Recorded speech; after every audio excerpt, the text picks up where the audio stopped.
How y'all feeling today? Well, giving honor to God, who is the head of my life, to Pastor Sam, Miss Al, thank you for the invitation. Most of you may know me. I grew up in Water Valley. My home church is Great Ocean CME Church. Yeah. But I do have to say that coming to Bayson still does feel like home. So thank y'all for having me today.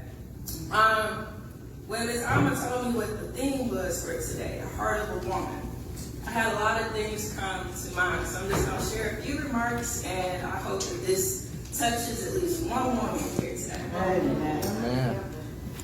Women are multifaceted beings and having a multitude of incredible attributes. When I think about women, black women specifically, it has been us who has continued to push the needle forward, lifting entire communities, neighborhoods, countries, and even this world. Yes. We have so many titles and roles. We are wives, mothers, grandmothers, sisters, aunts. We are community advocates. We serve in ministry. We're corporate leaders, mentors, doctors, lawyers, educators, engineers, bookkeepers, caregivers, and I can go on and on. But with all of this, it is important to examine what lies in our hearts. Amen. We know women who fit the description of having a good heart in our everyday lives. I think about some of the phenomenal women in my life. My mother, Elisa, comes to my mind. After the passing of my father, my mother raised 3 bright young women and instilled in us that we can be whatever we dreamed of. Because of her belief, you are now looking at an award-winning entrepreneur, author, community advocate who has made it her mission to always give back to those in need.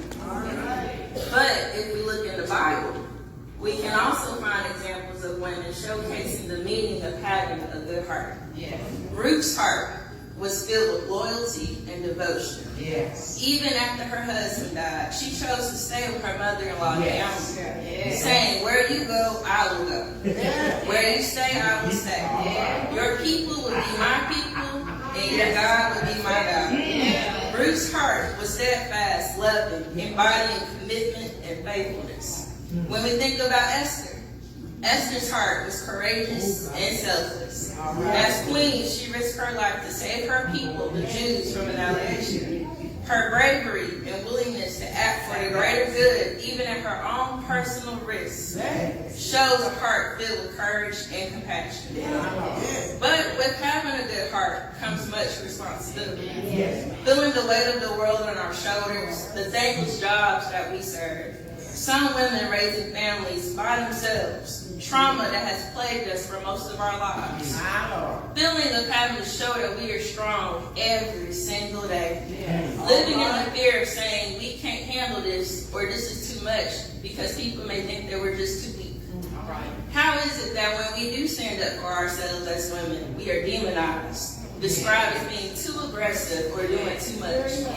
With all of that, our health then becomes compromised. Our physical, emotional, mental, and even spiritual health is now affected.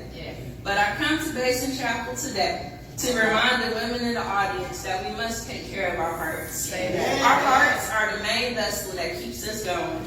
Understanding our purpose here on the earth and tapping into the power that God has given us is absolutely necessary. This world is heavy. We see each day that women get the bad end of the stick. Our rights are threatened. The pay gap is still way too wide. We have to fight 2 to 3 times harder to even have a shot at the opportunities that we know we deserve. Having a good heart may come with some bruises. There will be some bumps along our journeys. But my prayer for us today is that we will reset and remind ourselves that God created us in His image.